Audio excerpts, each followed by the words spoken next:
वेद बातमीचा, लढा सत्याचा, निर्भीड पत्रकारितेचा, राजकारणातील महत्त्वाच्या बातम्यांच्या अपडेटसाठी आजच आपल्या YouTube चॅनलला क्लिक करा आणि रोज अपडेट मिळवण्यासाठी चॅनलला सबस्क्राइब करा. नमस्कार, आपण पाहत आहात वेद बातमीचा. राहुरी विधानसभा पोटनिवडणूक, मोठा ट्विस्ट. प्राजक्त तनपुरे यांची माघार. राहुरीत अर्ज दाखल करण्याच्या शेवटच्या दिवशी राहुरी विधानसभा पोटनिवडणुकीत मोठा राजकीय ट्विस्ट पाहायला मिळाला. अपक्ष उमेदवारीची चर्चा सुरू असतानाच माजी मंत्री प्राजक्त तनपुरे यांनी निवडणुकीतून माघार घेतली. आज सकाळी भाजप प्रदेशाध्यक्ष रवींद्र चव्हाण व पालकमंत्री राधाकृष्ण विखे पाटील यांनी तनपुरे यांच्या संपर्क कार्यालयात भेट देत बंद दाराआड चर्चा केली. सुमारे पाऊण तास झालेल्या चर्चेनंतर हा निर्णय झाल्याचे समोर आले. पोटनिवडणूक बिनविरोध व्हावी यासाठी मुख्यमंत्री देवेंद्र फडणवीस यांच्याशी चर्चा झाल्याचे चव्हाण यांनी सांगितले. महायुती सरकार विकास कामांबाबत सकारात्मक सहकार्य करेल असे आश्वासनही देण्यात आले. दरम्यान दुपारी 3 वाजेपर्यंत माजी मंत्री प्राजक्त तनपुरे यांनी उमेदवारी अर्ज दाखल केला नाही. या घडामोडींमुळे राहुरीच्या राजकारणात अचानक मोठी उलथापालथ झाली आहे. वेद बातमीसाठी राजेंद्र उंडे, राहुरी. माननीय प्रदेशाध्यक्ष चव्हाण साहेबांनी अतिशय विस्ताराने भूमिका मांडली. आम्ही तीच विनंती करण्यासाठी आलो होतो की एकतर स्वर्गीय शिवाजीरावांच्या निधनानंतरही होणारी निवडणूक आहे, तो एक त्याच्यामध्ये सहानुभूतीपूर्वक त्यांनी विचार करावा. आणि दुसरं, हे करताना त्यांची जी काही मागणी आहे तालुक्याच्या दृष्टीने, शेवटी जो उल्लेख माननीय प्रदेशाध्यक्षांनी केलेला आहे, तो निश्चितच त्या बाबतीमध्ये सरकार सकारात्मक आहे, माननीय मुख्यमंत्री सकारात्मक आहेत. जे 2-3 स्थानिक प्रश्न महत्त्वाचे होते की मुळा डॅमचा गाळ काढण्याबद्दलचा जो प्रस्ताव होता तो माझ्या खाती संबंधित आहे. मी त्याला अगोदरच आता मी त्याला मान्यता दिलेली आहे. आणि बाकी MIDC बद्दल उल्लेख झाला आहे की आम्ही त्यासाठी राहुरीमध्ये व्हावी अशी मागणीच आहे आणि माननीय मुख्यमंत्र्यांसमोर चर्चा झाली. त्याबद्दल आपण सकारात्मक, कारण शेवटी रोजगाराच्या संधी उपलब्ध झाल्या पाहिजे त्यांची जी मागणी आहे. पण सगळ्यात महत्त्वाचं की जो KK रेंजेसमधला जो विषय आहे, ॲम्युनिशन पार्कमध्ये आरक्षित करण्याबद्दल, राहुरी तालुक्यातल्या शेतकऱ्याच्या जमिनी घेणार आहोत, आरक्षित करणार आहोत, अधिग्रहित करणार आहोत. ते काय नाही, त्याला कुठल्या परिस्थितीत शेतकऱ्यांची बाजूने आम्ही भूमिका मांडू आणि त्याच्यावर पर्यायी पुष्कळ त्याला आहे. याची आवश्यकता नाही का. अगोदर KK रेंजमध्ये अनेक लोकांनी त्याच्यामध्ये जमिनी गेलेल्या आहेत. त्यामुळं नवीन आता भूसंपादन करायची आवश्यकता राहणार नाही. मी स्वतः त्यासाठी प्रदेशाध्यक्ष साहेब होते, आम्ही मुख्यमंत्री महोदयांना विनंती करू आणि ॲम्युनिशन पार्कसाठी आरक्षण आम्ही त्यासाठी ते निश्चितपणे रद्द करू हे आम्ही त्यांना आश्वासन दिलेलं आहे. शरद पवार गटाकडून उमेदवारी देण्याची हालचाली सुरू आहे. आता कोणी कायला उमेदवार द्यायच्या त्या पक्षाची भूमिका असते.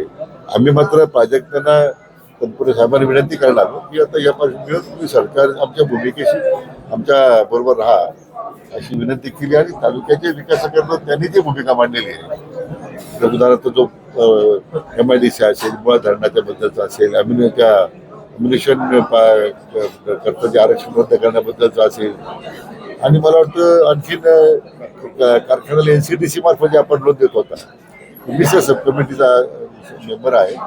शेवटी मान्य मुख्यमंत्र्यांनाच आम्ही विनंती करू. ते सुद्धा अनेक कारखान्यांना आपण मदत केली ना, राहुरी कारखाना सुद्धा निश्चितपणे मदत करू, त्यात काय अडचण येणार नाही असं मला मतदारसंघाच्या पुनर्वसनासोबत राजकीय पुनर्वसन असं तो निर्णय साहेब प्रदेशाध्यक्ष साहेबांनी स्वतः बोलले, अधिकाऱ्यांचा आहे. सर्वांना माहीत आहे की या मतदारसंघामध्ये पोटनिवडणुकीला इथल्या असणाऱ्या प्रत्येकाला सामोरं जावं लागतं. ही अत्यंत दुःखद अशी घटना आहे. गेली वर्षानुवर्ष महाराष्ट्राची असणारी एक परंपरा आहे की महाराष्ट्रामध्ये निवडणुका आणि निवडणुकीच्या पार्श्वभूमीवरती अशा काही घटना घडल्या आणि पोटनिवडणुकीला जर सामोरं जायचं असेल आणि एखादा लोकप्रतिनिधी की ज्याच्या मृत्यूनंतर त्याच्या कुटुंबातील जर कोणीतरी निवडणुकीला जर सामोरं जाणार असेल तर सहजासहजी बऱ्याच ठिकाणी त्या पोटनिवडणुका ज्या आहेत त्या बिनविरोध होताना आपण बऱ्याच वेळेला पाहिले. आणि आपल्याला सर्वांना माहीत आहे की प्राजक्त तनपुरेजी, देवेंद्र फडणवीसजी, मी, आम्ही सगळीजण विधानसभांमध्ये एकत्र काम केलं. त्यांच्याकडेही गेल्या वेळा राज्यामध्ये मंत्री म्हणून ते काम करत होते. त्यामुळे एक चांगल्या वातावरणामध्ये अजून सुदृढपणे हा मतदारसंघ आणि या मतदारसंघामध्ये विकासात्मक कामाच्या दृष्टिकोनातून आपल्याला अजून करता येऊ शकतं अशी भूमिका ही मांडण्याचा प्रयत्न केला. आणि आपल्याला माहीत आहे की राजकजी नेहमीच या मतदारसंघाच्या विकासात्मक दृष्टिकोनातून नेहमीच अग्रेसर आहे. या भागामधील असणाऱ्या ज्या काही विकासात्मक विषय आहेत हे विषय आपण एकत्रपणे सोडवता येऊ शकतात अशी विनंती आम्ही आज प्राजक्तजींना करण्याचा प्रयत्न केला. आणि प्राजक्तजी ज्या पद्धतीने त्यांची असणारी त्या मतदारसंघाबद्दलची असणारी कळकळ लक्षात घेता त्यांनी काही विषय आमच्यासमोर मांडले. आणि या विषयामध्ये आपल्याला सर्वांना माहीत आहे इथली असणारी नगरपालिका असेल, या नगरपालिकेला विकासात्मक सरकारकडून आम्ही एक चांगल्या पद्धतीने जे काही देता येऊ शकतं ते देऊ शकतो हे आम्ही त्यांना सांगण्याचा प्रयत्न केला. त्याचबरोबर राहुरी आणि ह्या मतदारसंघामध्ये रोजगाराच्या संधी उपलब्ध होणं हे सुद्धा अत्यंत गरजेचं असल्यामुळे MIDCचं निर्माण होणं या भागामध्ये हे अत्यंत गरजेचं आहे. त्याचबरोबर इथल्या असणाऱ्या धरणामध्ये मोठ्या प्रमाणामध्ये गाळ आहे आणि हा गाळ काढला गेला पाहिजे. या संदर्भात सुद्धा त्याला पॉझिटिव्हली विचार करता येऊ शकतो. त्या व्यतिरिक्त अमेझिंग पार्क वगैरे अशा काही गोष्टी, साखर कारखाना, या सगळ्या गोष्टी ज्या आहेत त्या इथे त्याचं ॲक्विजिशन वगैरे करण्याच्या संदर्भात काही गोष्टी सुरू आहेत. तर त्यालाही आम्हाला ते थांबवणं म्हणा किंवा त्या सगळ्या गोष्टीमध्ये जे इथल्या नागरिकांना जे आवश्यक आहे ते आपल्याला कसं करता येऊ शकतं. आणि कारखान्याच्या संदर्भामध्ये पण आपल्याला सर्वांना माहीत आहे स्वतः विखे पाटीलजी त्याच कमिटीवरती आहे. त्यामुळे जो प्रस्ताव आहे तो प्रस्ताव शासनाकडून करून घेणं या सगळ्या गोष्टी सहजपणे आपल्याला करता येऊ शकतात. खरं तर या सगळ्या गोष्टी या संपूर्ण मतदारसंघाच्या दृष्टिकोनातून महत्त्वाच्या आहेत.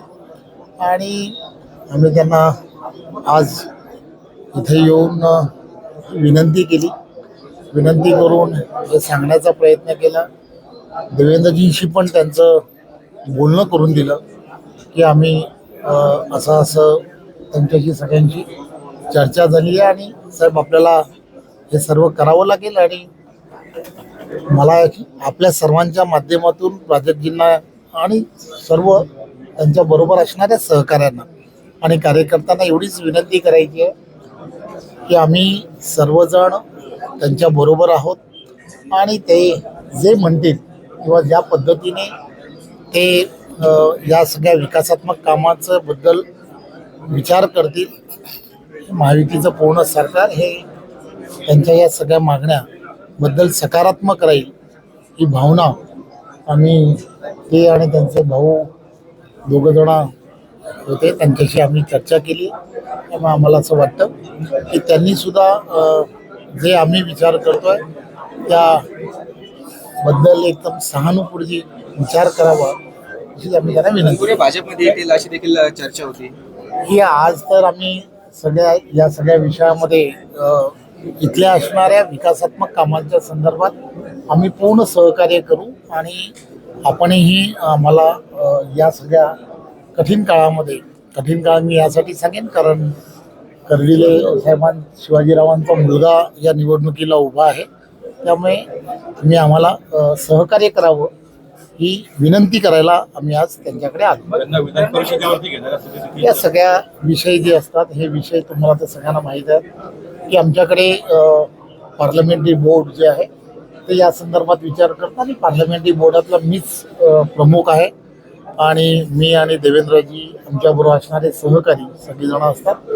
एक गोष्ट लक्षात घ्या की प्राजक्तसारखा एक चांगला लोकप्रतिनिधी जो आहे की ज्यांनी वर्षानुवर्ष त्यांच्या पूर्ण कुटुंबाने किंवा त्यांच्या परिवाराचं असणारं या भागामधील असणारं वलय या सगळ्या गोष्टी ज्या आहेत त्याची आम्हाला संपूर्ण कल्पना आहे.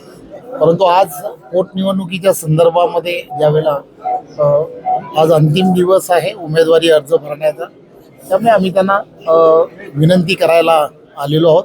बऱ्याच वेळेला विखे पाटील साहेबही त्यांच्याशी बोललेले आहेत, त्यामुळे आम्हाला खात्री आहे की त्या बाबतीमध्ये ते सकारात्मक असतील. निर्णय काय झाला आर्थिक वर्गात त्यांच्यावरती निर्णय सोडलेला आहे. ते त्यांनी असं म्हटलं की आम्ही सर्व कार्यकर्त्यांशी चर्चा करू. मला खात्री आहे की कार्यकर्ते सुद्धा आमच्या विनंतीला मान देतील. चव्हाण साहेब हे दोघं या ठिकाणी अर्ज भरण्याकरता त्यांच्या उमेदवाराचे राहुरीत आले असता त्यांनी माझ्याकडे ऑफिसला या ठिकाणी भेट दिली आणि शिवाजी कर्डिलेंच्या निधनानंतरची ही निवडणूक असल्या कारणानं ही निवडणूक न लढण्याची त्यांनी या ठिकाणी विनंती केली.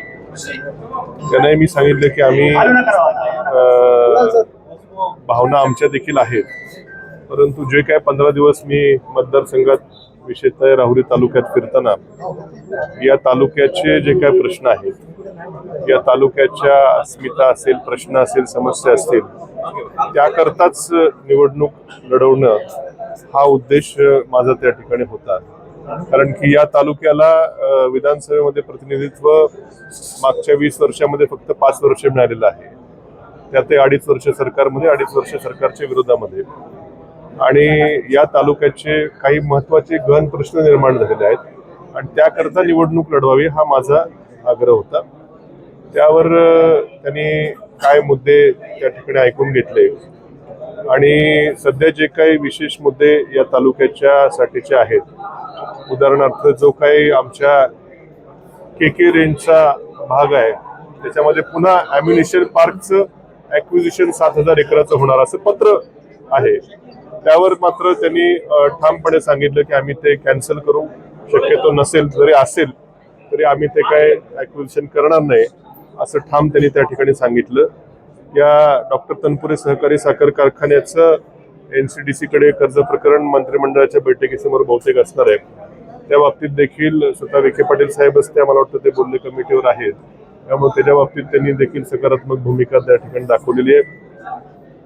राहुरी नगरपालिकेला एक मोठ्या प्रमाणामध्ये रस्त्यांकरता आम्ही तर आश्वासन दिलं होतं, त्याकरता देखील त्यांनी वरती बोलून सकारात्मकता दर्शवलेली आहे. आणि इथं उद्योगधंद्याकरता एखादा मोठा उद्योग येणं आमच्या वांबोरी परिसरात म्हणा किंवा धरणाजवळचा जो आमचा जिरायती भाग आहे वरती ताराबाद साईडला वगैरे, जर काही जमीन उपलब्ध होणार असेल तर MIDC बाबत देखील अत्यंत सकारात्मक त्यांनी त्या ठिकाणी चर्चा केलेली आहे. आणि आणखीन काय विषय, मुळा धरणाच्या देखील त्या ठिकाणी जे समन्यायी पाणी वाटप धोरणामुळे बऱ्याचदा मुळा धरणातलं पाणी हे जायकवाडीला सोडावं लागतं आणि इथल्या शेतीला मोठी अडचण येते. तर जवळपास 2.5 TMC गाळ त्या ठिकाणी आहे, तो देखील काढण्याबाबत देखील सकारात्मक उपाययोजना आधीच चालू केल्या त्यांनी सांगितलेलं आहे की जेणेकरून या मुळा धरणातलं पाणी आणखी त्या ठिकाणी तालुक्याला उपलब्ध होईल. अशा सर्व बाबींवरती अत्यंत सकारात्मक चर्चा झाली. मुख्यमंत्री महोदयांशी देखील फोनवरती चर्चा त्यांनी घडून आणली. त्यामुळे या तालुक्याच्या विकासाच्या मुद्द्यावर निवडणूक जी लढवायची होती त्यावरती त्यांनी सर्व मुद्द्याला अत्यंत सकारात्मक प्रतिसाद दिलेला आहे. हा सर्व विषय ही जी काय चर्चा झाली ती मला सर्व कार्यकर्त्यांशी बोलावं लागेल आणि सगळ्या कार्यकर्त्यांचं काय मत असेल त्यावर आम्ही आता थोड्याच वेळात बसून निर्णय घेऊ. एक विधान परिषदेची चर्चा होती, आपण असं काही विषय नाही. काय विधान परिषद जिल्हा परिषदेच्या निवडणुका व्हायच्यात, त्याला कधी होईल, वर्षांनी होईल, 2 वर्षांनी होईल. आज जो विषय आहे तो या राहुरी विधानसभा मतदारसंघाचा आहे त्यातही मी ज्या तालुक्यात राहतो, शहरात राहतो, मोठा मतदारसंख्या ही राहुरी तालुक्यातली आहे आणि या तालुक्याला प्रतिनिधी नव्हता बरेच वर्ष, त्यामुळे तो जो काही विकास कामांचा बॅकलॉग असेल त्या संदर्भातच फक्त चर्चा झाली. बाकी काही राजकीय चर्चा कुठल्याही प्रकारची झालेली उमेदवारी नाही. अर्ज दाखल करणार की नाही? त्यांनी विनंती, आता एवढी मोठी माणसं, पक्षाचे प्रदेशाध्यक्ष स्वतः या ठिकाणी आले, पालकमंत्री देखील स्वतः आले, एवढ्या मोठ्या माणसांनी या ठिकाणी विनंती केलेली आहे आणि विकासाचे प्रश्न देखील मार्गी लावण्याचं त्यांनी सकारात्मक, अत्यंत मुख्यमंत्री महोदयांनी देखील सकारात्मकता दर्शवलेली आहे. या सगळ्या बाबी मला माझ्या कार्यकर्त्यांची चर्चा करावी लागेल. अर्ज माझा भरून तयार आहे, पण या सर्व आता एवढी मोठी माणसं जेव्हा आपल्याकडे येतात आणि ज्या मुद्द्यावर आपण निवडणूक लढवायचं म्हणतोय त्या मुद्द्यालाच त्यांनी हात घालून त्याला सोडवण्याचा जर विषय केला असेल तर मला माझ्या सर्व सहकाऱ्यांना विश्वासात घेऊन निर्णय घ्यावा लागेल.